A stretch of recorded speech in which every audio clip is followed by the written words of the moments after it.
Jake Morrison stood in front of the big screen that showed all the lights and numbers from their communication system. His hands shook a little as he watched another message shoot out into space toward Earth. The red numbers on the corner showed it had been 73 days since the alien ships first appeared at the edge of their star system. New Haven colony was supposed to be the best thing humanity had ever built on another world. The planet was perfect with clean air, good soil, and plenty of water to drink. 50,000 people lived here, and they had been happy until the Zephyrians came. Lisa Carter walked into the room carrying a datapad in her hands.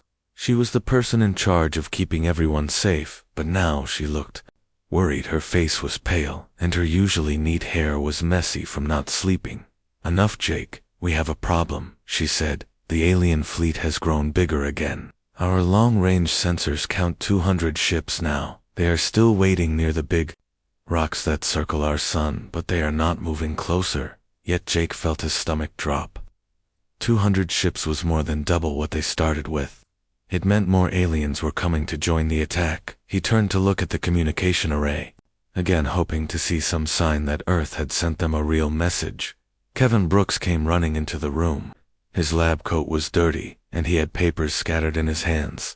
He was the smartest person on the colony when it came to studying alien life forms. "I have been looking at the scans of their ships," he said, breathing hard. "These Zephyrians are bad news. They strip mine entire star systems and kill or enslave everyone they find. Their technology is much better than ours, Jake. Their weapons could destroy our whole planet." The three of them stood in silence for a moment, thinking about what this meant. Jake had been the leader of this colony for 8 years. He had helped build their homes, their farms, and their schools. Now, he might have to watch it all get destroyed. Damie Walsh came through the door, carrying her communication equipment. Her job was to talk to Earth and other human colonies. She had been working day and night, trying to get help from home. "Jake, I have been checking all the channels," she said. "Earth is still sending us nothing but computer responses. No real people are talking to us. The news feeds show they are having big problems at home, some kind of political fighting and money troubles." Jake felt anger rising in his chest. Earth had 50 billion people, and the most advanced technology humanity had ever created. How could they not send help to 50,000 of their own people? What kind of problems could be bigger than us getting wiped out? He asked. Shook her head. "I do not know. The last real message we got was 3 months ago, before the aliens showed up. It just said they received our regular reports, and everything looked good." Ryan Foster joined their small group. He was the person who knew the most about fighting and defending the colony. His military uniform was clean, but his face showed how tired he was. "Our defense platforms are ready," he said, "but they will only slow the aliens down for a few hours. At most we have 12 orbital weapons, and maybe 200 small fighters. The math is not good for us." Lisa looked at her data pad again. "The alien ships are moving into attack formation. They have some kind of weapon that can crack planets open, like eggs. Our shields might protect the main city for a day or two, but after that she did not need to finish. Everyone knew what would happen. The Zephyrians would take everything valuable from their world and leave it dead." Jake walked over to the big window that looked out over New Haven City. Thousands of lights twinkled in the growing darkness. People were coming home from work, making dinner, and helping their children with homework. They had no idea that their government had apparently given up on them. "We need to start moving." "The children," he said. "The transport ships can carry about 5,000 people. We send them deeper into space, away from the aliens." Ryan nodded. "I already talked to the ship captains. 3 of them agreed to take families to the outer planets. It is not much, but it might save some lives." Kevin looked up from his papers. "The Zephyrians do not usually chase people who run away. They want the planet and its resources more than they want prisoners." Jake made his decision. "Start loading the ships tonight. Tell people it is just a safety measure. We do not want panic." Amy started setting up her equipment again. "What should I tell Earth in the next message?" Jake thought for a long moment. He wanted to scream at Earth to ask why they had been abandoned. To ask if 50,000 human lives meant nothing to them. Tell them we are preparing for the final attack. Tell them that their children and grandchildren on New Haven remember Earth and hoped Earth remembered them too. As Amy typed the message, Jake looked back out the window. A shooting star crossed the sky, and for just a moment he hoped it might be Earth ships coming to help, but he knew it was probably just space dust burning up in their atmosphere. The communication array hummed as it sent their message toward Earth. It would take the radio waves for months to reach home, and for months for any answer to come back. By then, New Haven would be gone, and Earth would probably never even know what happened to them. Lisa put her hand on Jake's shoulder. We should tell people the truth, she said. They deserve to. No, Jake nodded slowly.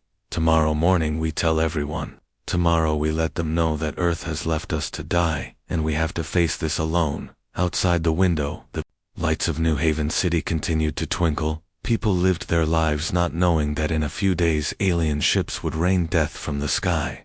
Jake wondered if Earth would even remember their names. The big meeting room was packed with scared faces. Jake Morrison stood at the front, watching 500 people, who represented every family on New Haven. Colony 92 days had passed since the alien ships first appeared, and now everyone knew the truth. Beth Coleman stood up, holding her computer pad.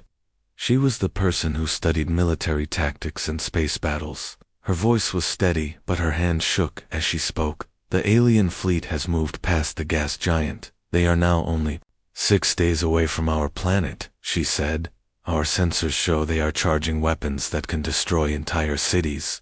The biggest ships have started to spread out around our system. Jake felt the room get colder as people realized what this meant. 6 days was not enough time to run. 6 days was barely enough time to say goodbye. Lisa Carter took the microphone next. She had spent all night working with their small defense force. Her eyes were red from not sleeping. We have turned our mining equipment into weapons, she said. The big drilling machines can shoot metal chunks really fast. We also built barriers around the main city from steel plates. Our factories are making everything they can, but we are not soldiers. Paul Henderson raised his hand. He was the chief engineer who kept all their machines working. His usually calm face looked worried. Jake, I need to tell everyone something important. We could blow up our power plants and factories before the aliens get here. That way they cannot use our technology against other human worlds. The room got very quiet as people thought about this. It meant destroying everything they had built over 20 years. It meant making sure New Haven would never be a home again, even if somehow they survived. Maria Santos stood up from the back. She was the teacher who worked with all the colony children. Her voice was soft, but everyone could hear her. The transport ships are ready, she said. We have 3,000 children and 500 adults. Loading tonight. They will head for the empty systems past the frontier. Maybe they can find a new place to live. Mae Walsh came to the front, carrying her communication equipment. Her job had become the hardest one of all. She had to keep trying to talk to Earth, even though Earth was not talking back. I sent our final message to Earth this morning, she said. Jake recorded it himself. I told them that their people on New Haven fought bravely and died with honor. I told them we forgave them for not helping, but we would never understand. Jake remembered making that recording. He had tried to stay calm, but his voice broke when he talked about the children who would grow up never seeing Earth. He had asked Earth to remember New Haven and to learn from their mistake. Ryan Foster walked to the front of the room. His military uniform was dirty from working on the defenses all week. Our plan is simple, he said. When the aliens attack, we fight as long as we can. The orbital platforms will fire everything they have. The mining weapons will shoot at any ship that gets close. When our ammunition runs out, we blow up the important buildings and try to make the aliens pay for every inch of ground. Beth Coleman looked at her computer again. Her face went white as she read the new information. The aliens are sending us a message, she said. Amy quickly connected her equipment to the room speakers. Static filled the air, and then a voice spoke. It sounded like someone talking underwater with a mouth full of rocks. Humans of the third planet, you have 6 of your time periods to surrender. You will become workers for the Zephyrian Empire, or you will die. Your choice has no importance to us. We take what we want." The message ended, and the room was silent. Jake felt anger and sadness fight in his chest. These aliens had traveled across space to destroy everything good that humans had built. He looked out at all the faces in the room. These were farmers and engineers, teachers and shopkeepers, parents and grandparents. They had come to New Haven to build something beautiful, and now they were going to die defending it. "We do not surrender," he said, his voice getting louder with each word. "We are humans. We came to this world with nothing but hope and hard work. We built homes and schools and farms. We raised children who laugh and play in clean air under an alien sun." People started nodding, and some began to clap. "If Earth has forgotten us, then we will remind them what humans can do when they stand together. If we die here, we die as free people, not as slaves." Lisa Carter stood up. "We have guns, and we have anger," she said. "The aliens think we are weak because we asked for help, but humans do not stay weak when someone threatens their families." Paul Henderson raised his fist. "The power plants will blow like stars when they come. The factories will melt their ships if they get too close. We will leave them nothing but rocks and radiation." The room erupted in cheers. People hugged each other and wiped away tears. They were scared, but they were not broken. They would fight because that was what humans did when everything they loved was in danger. Walsh raised her hand for quiet. "I want to send one more message to Earth," she said. "Not asking for help, but telling them what we learned." Here Jake nodded. "What did we learn?" "We learned that 50,000 humans are worth fighting for even when 50 billion humans do not agree. We learned that home is not a planet but the people you love. We learned that sometimes you have to fight alone, and sometimes that is enough." Jake felt proud of his people for the first time in months. They were going to lose, but they were going to lose as humans. They would make the aliens remember that Earth people do not give up. Outside the meeting room, the alien ships moved closer through space. In 6 days they would arrive, and the battle for New Haven would begin. Day 97 came with a red sunrise that looked like blood.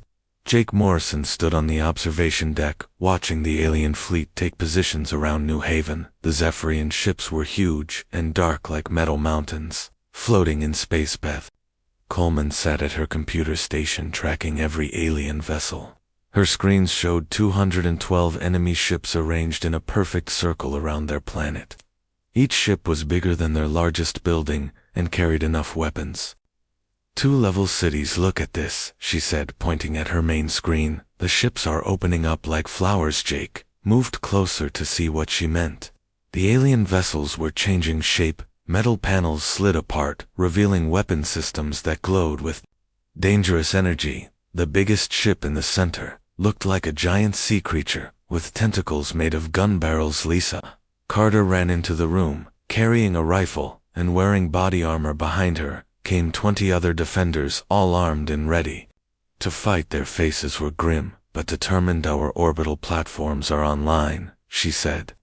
"All 12 weapon stations are locked onto the biggest alien ships. We have maybe 30 minutes of ammunition if we fire everything at once."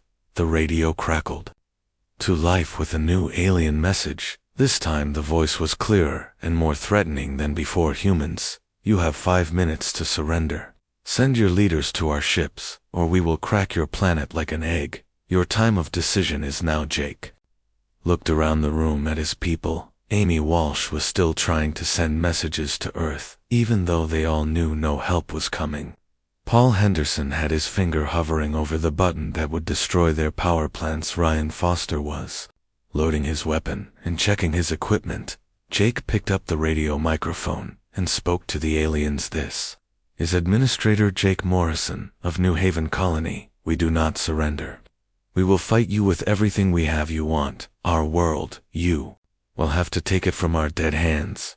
He turned off the radio and looked at his friends. "Lisa, start the attack," he said. "Let them know what humans can do." The orbital platforms opened fire. First 12 streams of energy and metal slugs shot toward the alien fleet. The weapons hit the enemy ships and created bright explosions that lit up space like fireworks. For a moment, Jake felt hope as he watched the alien vessels rock under the impact, but then the explosions faded, and the alien ships were still there. Their dark metal hulls had scratches and burn marks, but they were not destroyed. The platforms had used their most powerful weapons and barely damaged the enemy. Beth Coleman stared at her screens in shock. "Our best shots did almost nothing," she said. "Their armor is too strong." The alien flagship began to glow with a terrible light. Energy gathered at the front of the ship, building up to what looked like a planet-killing weapon. Jake knew they had maybe 2 minutes before that weapon fired and turned New Haven into a dead rock. Amy Walsh suddenly jumped up from her communication station. "Something is happening," she said. "My equipment is going crazy." Jake looked at her screens, which were filled with warning messages and error codes. "What kind of craziest base is bending?" Amy said. "The gravity sensors are screaming numbers that should not be possible.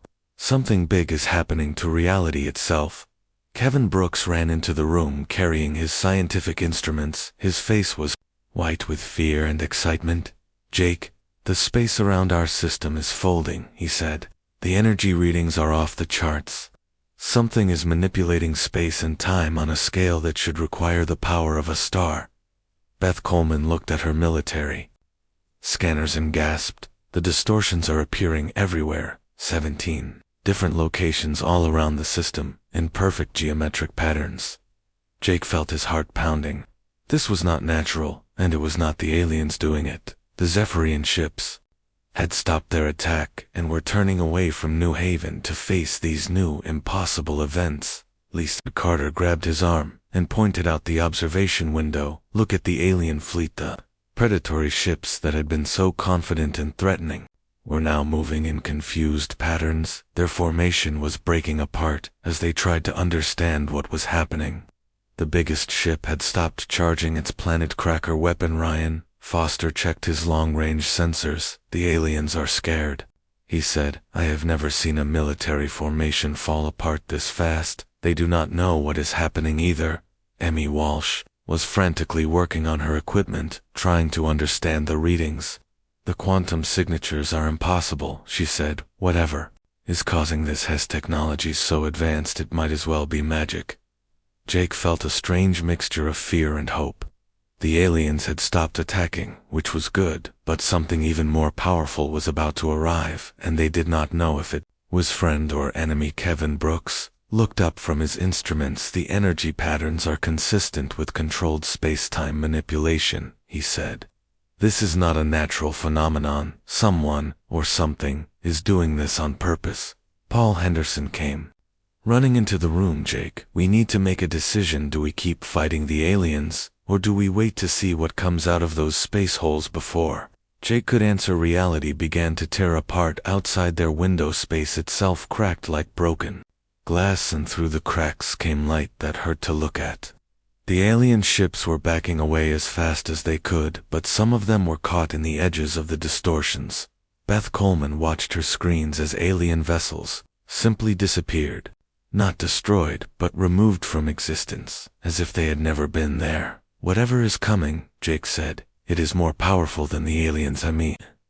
Walsh looked up from her communication equipment. "I am getting quantum signatures that match Earth technology, but amplified beyond anything in our database."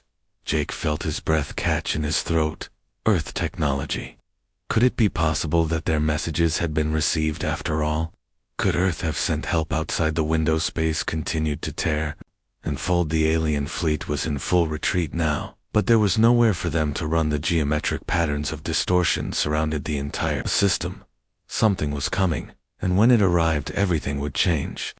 Day 98 started at 3:47 in the morning, when reality broke open like an egg. Jake Morrison was still awake watching the alien fleet when space tore apart at 17 different points around their star system. What came through the holes made him question everything he thought he knew about human technology. The first ship to appear was bigger than their entire city. Admiral Kate Phillips commanded something called the UES Leviathan, and it did not move through space like normal ships. Instead, space seemed to move around it, bending and twisting to let the massive vessel pass. Lisa Carter stood next to Jake with her mouth open. The ship is the size of a small moon, she whispered. How did Earth build something like that before? Jake could answer. Another ship materialized directly inside the alien formation. Captain Steve Rodriguez and his vessel, the UES Titan, did not travel to that location. They simply appeared there. The Zephyrian ships caught in the same space as the human vessel just stopped existing there. Matter turned into energy that made the Titan glow, brighter-y. Walsh was frantically trying to understand her readings. The human ships are not using any technology in our databases, she said. They are manipulating the basic forces of reality itself through the observation window. They watched something impossible. People in advanced armor were stepping out of the human ships and walking through empty space without protection. Commander Tony Liu led groups of soldiers who moved through the vacuum like they were strolling through a park. Kevin Brooks pressed his face against the window.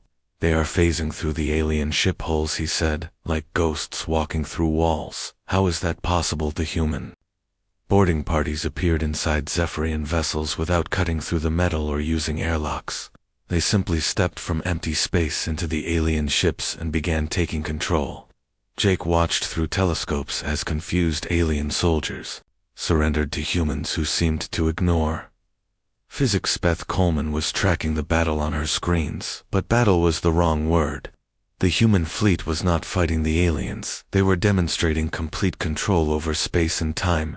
Look at this, she said, pointing to her display. That human ship just trapped 12 alien vessels in some kind of time loop. They are stuck repeating the same moment over and over another. Human ship commanded by Captain Danny Clark was herding the remaining alien fleet like a shepherd moving sheep. The UES Raptor used controlled gravity fields to push massive alien battleships wherever the captain wanted them to go. Paul Henderson stared at his engineering displays. The energy readings are impossible, he said. Those ships are drawing power directly from the quantum foam, the basic energy that exists everywhere. In space, Jake felt like his brain was melting as he tried to understand what he was seeing. Earth had not just sent help, they had sent gods. The human ships commanded reality itself, treating the laws of physics like suggestions, rather than rules. Lisa Carter grabbed his arm. Jake, the aliens are surrendering. Every Zephyrian ship was broadcasting surrender signals in multiple languages. The predators who had terrorized dozens of star systems were begging for mercy from 17 human vessels. The entire battle had lasted exactly 11 minutes. Sammy Walsh received a communication from the human fleet. Admiral Phillips is asking permission to land, she said. Jake laughed until tears came to his eyes. Permission to land? From a woman whose ship could probably move their entire planet if she wanted to. Tell her yes, he said.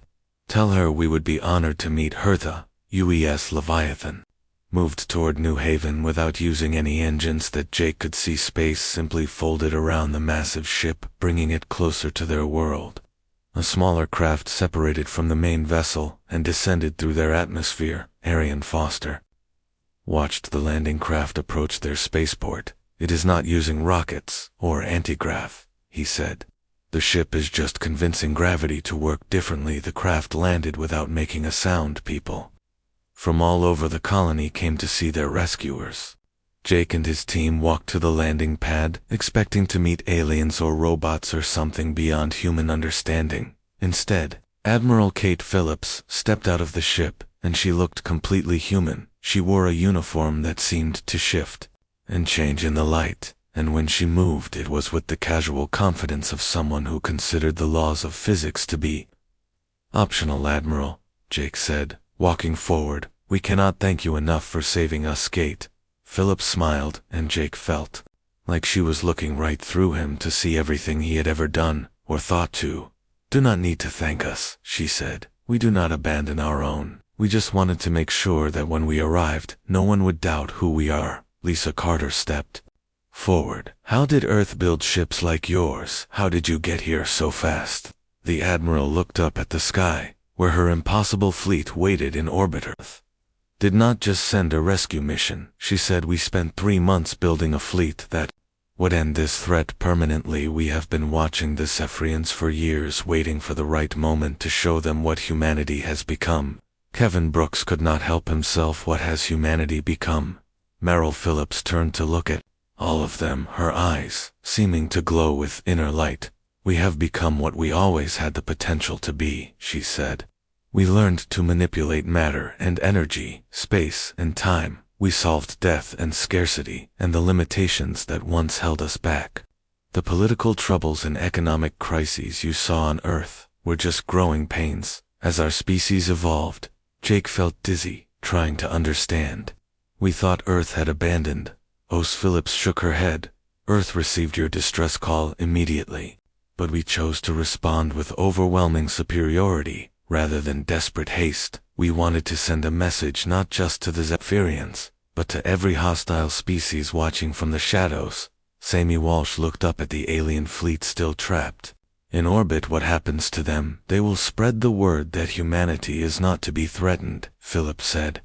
The Zephyrian Empire will tell every species in this galaxy that Earth people are under the protection of gods. Jake looked around at his people who had been ready to die defending their homes. Now they were learning that home had become something beyond their wildest dreams. Welcome to the future, Admiral Phillips said. Humanity does not abandon its own. Day 99 brought the strangest morning in New Haven history. Jake Morrison sat in the Colonial Council chambers waiting for Admiral Kate Phillips to arrive. He did not have to wait long because she did not use the door. Phillips appeared in the middle of the room without warning or sound. One moment, empty space. The next moment, a woman who commanded reality itself. Her presence filled the room with a sense of power that made everyone feel small and protected at the same time. Jake and the other council members stood up, not sure if they should salute Bo or run away.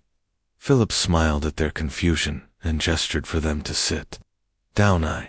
No, this is overwhelming, she said, but I want to explain why Earth took so long to respond to your calls. Lisa Carter leaned forward, still wearing her combat gear from the defense preparations. Why did it take 3 months? We thought you had written us off as dead. Phillips walked to the window looking out at New Haven City where people were celebrating in the streets. Earth received your distress call the same day you sent it, she said. But we did not want to just send a rescue mission. We wanted to send a message. Humanity spent 3 months building a fleet that would end the threat permanently. Captain Steve Rodriguez appeared in the room the same way Phillips had, without using doors or announcing himself. His ship, the UES Titan, was still in orbit, holding alien prisoners. The technology gap between Earth and the colonies has grown exponentially, he said. What you saw as political upheaval and economic crisis was actually humanity transcending traditional limitations. Amy Walsh looked confused. What kind of limitations? Death. For one thing, Rodriguez said, we solved aging, disease and injury, energy scarcity. We learned to tap directly into quantum fluctuations of reality itself. Space and time became tools rather than barriers. Commander Tony Liu materialized next to the wall, carrying a datapad. His boarding parties had captured the entire Zephyrian command structure without firing a single shot. The aliens were not just threatening your colony, he said. They were testing humanity response time and capabilities. Every hostile species in this part of the galaxy was watching to see how Earth would react. Jake felt his understanding of the universe shift once again. So this was never just about saving U.S. Phillips turned back to face the Council. Saving U.S. important, but showing our enemies what we have become was essential. The Zephyrians have been expanding toward Earth space for decades. We decided to stop them here and make sure they told everyone what happened. Paul Henderson raised his hand. How did Earth develop such advanced technology so quickly? Grace Martinez appeared in another chair, as if she had always been sitting there. Her ship, the EU's Forge, was responsible for the impossible engineering Jake had witnessed. Time moves differently when you can manipulate it, she said. We had centuries to develop this technology. Even though only months passed for you, we built research facilities and accelerated time streams and solved problems that would have taken normal civilizations millennia. Beth Coleman stared at her military analysis equipment which was still showing impossible readings. Your ships do not use weapons in any way. We understand, Captain Danny. Clark stepped through the wall like it was made of air. His vessel, the UES Raptor, had single-handedly herded the entire alien fleet into surrender. We do not need weapons when we can control fundamental forces, he said. Gravity, time, and space itself become our tools. Why build missiles when you can edit your enemies out of existence? Jake looked around the room at these impossible humans who had once been people like him. They looked normal, but they moved and spoke with the confidence of beings who had moved beyond human limitations. What happens to New Haven now? He asked. Do we stay here, or do we join your new civilization? Philip smiled. The choice is yours. You can maintain your independence with Earth protection, or you can join the network we are building across dimensions. Star systems are becoming neighborhoods in a civilization that spans multiple realities. Carter asked the question everyone was thinking. Are you still human? We are what humanity always had the potential to become, Philip said. We did not lose our humanity. We expanded it. We still love and hope and dream. We just do it on a scale that encompasses galaxies. Emmy Walsh powered up her communication equipment. I want to send a message to Earth, not asking for help this time, but thanking them. What should the message say? Jake asked. Hammy thought for a moment. We learned that 50,000 humans are worth saving, even when 50 billion humans have bigger problems. We learned that home is not a planet, but the people who love you.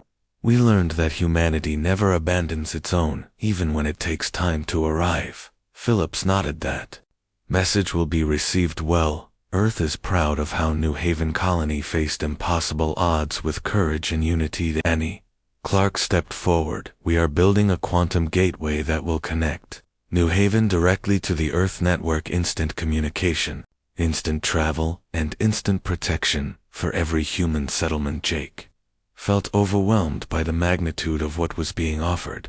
His little colony of 50,000 people was being invited to join a civilization that treated physics as a suggestion and time as a tool. Outside the window, the celebration continued. People danced in the streets.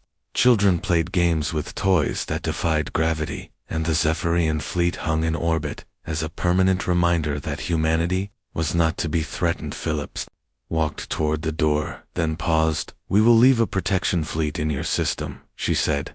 Not because you need it, but because every hostile species needs to see it. Humanity protects its own, and we want everyone to remember that. As the Earth representatives began to fade away like ghosts returning to their impossible ships, Jake felt a deep sense of pride.